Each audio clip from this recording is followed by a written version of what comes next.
We are going to be talking about tuberculosis. So what is TB?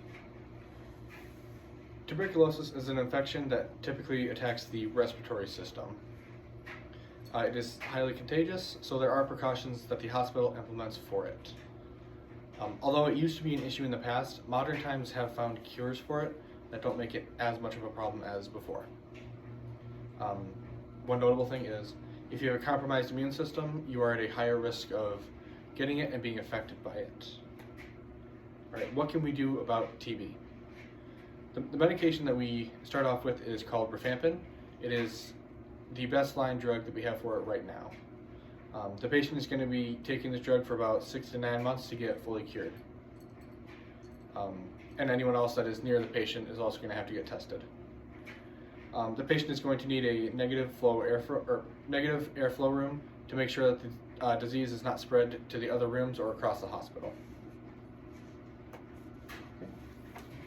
PPE.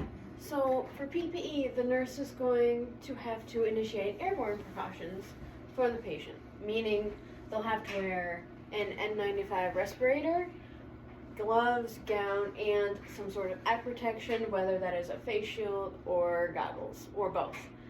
The nurse should limit the amount of people going into the patient's room to minimize the spread of the disease. Some notable things to say about TB include that the disease needs to be reported to the CDC so that it can be tracked, so they can track the number of the population that has it. It can lay dormant in the body over long periods of time before ever showing up in the body or showing symptoms. And an X-ray of the chest will show TB in the lungs, such as like the congestion, and it will assist with diagnosis.